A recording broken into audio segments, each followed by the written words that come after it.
well.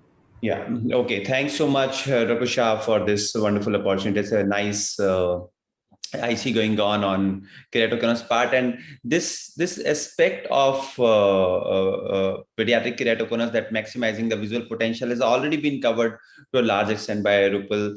That in kids we need contact lenses, we need scleral lenses, and amblyopia management is very important.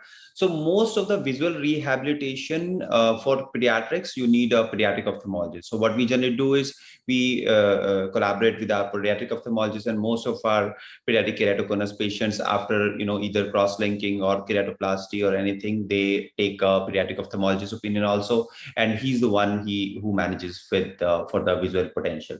So what we thought for this aspect, we would cover another aspect of keratoconus, that is Bowman layer transplant. Alicia had shown in her slides that Bowman layer is fragmented in keratoconus patient, and Ashish showed that Bowman layer transplant can be a good thing, a new thing on the block for the management of keratoconus. So I'll take you through this and our technique of using a Bowman layer transplant.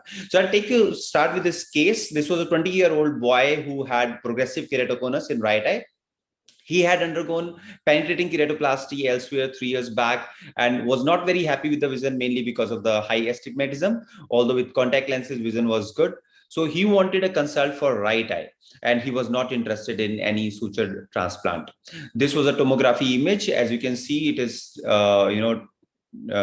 typical keratoconus, where the K readings are close to 65 diopters, 66 diopter, and pachymetry was close to 300 microns.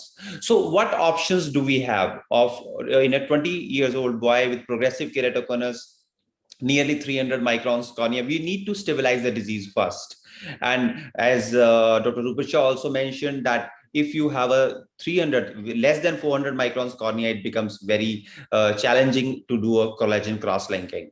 So a patient was not interested in any PKP or DALK. So what other options we have? Ashish showed you that Bowman layer transplant started by MLS group. They have found a very good outcome in the form of stabilization of keratoconus as well as some flattening. And the rationale was, as Alicia showed you, the Bowman layer is fragmented in these patients, and if the main resistance by the Bowman layer goes away, and they say that if you transplant a new Bowman layer, it can ensure the resistance to the ectasia, and that can also lead to some flattening. So as you can see in this long-term study, the K also went down and it was stable in most of their eyes. This is surgically challenging, specifically the creation of this Bowman layer, and they have reported, I think, close to 15% where they had failed and had to defer. The other aspect that has been shown is stromal augmentation. That has also shown. There are 4 or 5 very good studies where what they had done is that the stromal lenticle, which they removed while doing SMILE, they had transplanted it into the keratoconus cornea by creating a pocket using femtosecond laser in the mid-stroma. And what they found was a decent outcome. They found both flattening as well as stabilization, but most of the studies, they had a follow-up of close to 1 year. So what we did was we combined these two techniques to make a Bowman layer transplant, an easy, technically very easy one. So what we did was, from the donor cornea, we removed anterior 200 microns using a femtosecond laser, which has both Bowman layer as well as anterior stroma. In the recipient cornea, we created a pocket at 300 microns and transplanted this inlay that we have created into this mid-stroma. Because it has both Bowman layer as well as anterior stroma, we called it Bowman stromal inlay.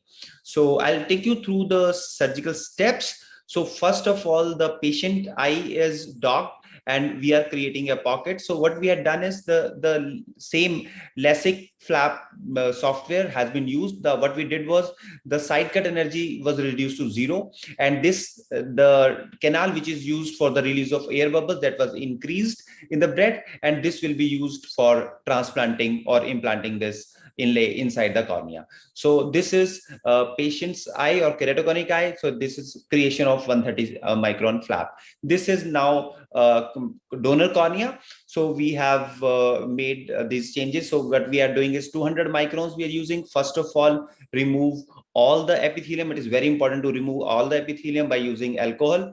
So marking the limbus so that the centration is good. Then it is dogged, and 8 millimeter diameter and 180 to 200 microns depth. This is anterior stromal graft which has been harvested and placed in BSS. Now patient is transferred into main OR, center is marked, and this pocket which has been created is opened by any blunt dissector. So once this whole pocket, and it is very easy, just like we open this. Now this is the inlay which is placed in IOL injector with Bowman layer side up. And this pocket is open, just I'm instilling a few drops of BSS, engaging the tip of the IOL injector and then injecting this inlay into the mid-stroma or the pocket which has been created. And it is very simple.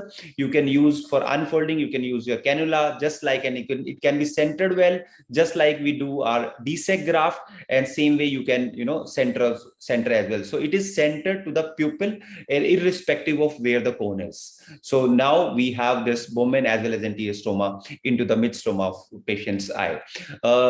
First post-operative day, generally patient have some edema, but after 1 week, it is absolutely clear. And sometimes it is very difficult to find the interface, or the interface looks somewhat like a LASIK interface. You can see the inlay well placed in the anterior stroma, and the patient who had this close to 61 diopter. So you can see this is 300 microns pachymetry increased to close to 500 microns. And what we found these were the first 10 patients that we analyzed. All had keratoconus. One patient had post-LASIK ectasia. All were mild, moderate to severe keratoconus with a mean K of 56 diopters, average pachy close to 380 microns. And all patients, it was surgically very easy. It's not complicated at all. And there was no specific intraoperative complication, be it stria or haze or cellular reaction. And there were no such issues that was failed. Mean corneal thickness was increased, and this increase was as per the thickness of inlay that we had chosen. The BCVA was more or less same, although it improved in I think 4 or 5 patients. Contact lens assisted visual acuity was same in all. Topo as well as subjective astigmatism reduced a bit. Mean steep K also got reduced, and posterior float remained stable throughout. So overall, there was stability that was achieved over a period of now. These patients have finished, I think, 2.5 to 3 years old, and there has been no progression. And there was flattening, and flattening also was achieved in patient who had more severe keratoconus. This technique was recently published in JCRS. We also had one boy in which one eye was BS inlay, other eye was cross-linking, and both were stable. And the patient's eye in which there was Bowman stromal inlay, that got flattened significantly. So what are the possibilities? If you have a transplant of Bowman layer as well as stroma, you are strengthening the cornea.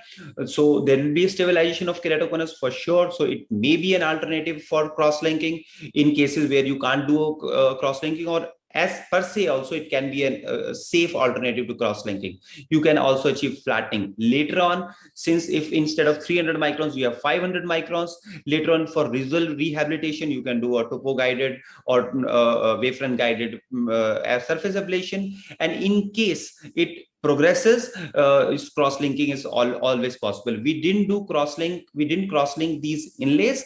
Most of these inlays we have, what we did was, these were donor eyes were more than 40 years, so these were already naturally cross-linked. So we thought that we wanted to avoid haze, so that's why we didn't use cross-linking in the first go. But we can, in case it happens and the ectasia progresses, we can always do a cross-linking. So overall, this is another management option for keratoconus for corneal surgeons. The results may be similar to CXL, and we always have can ensure that the visual rehabilitation is done with a future laser treatment. Thank you so much.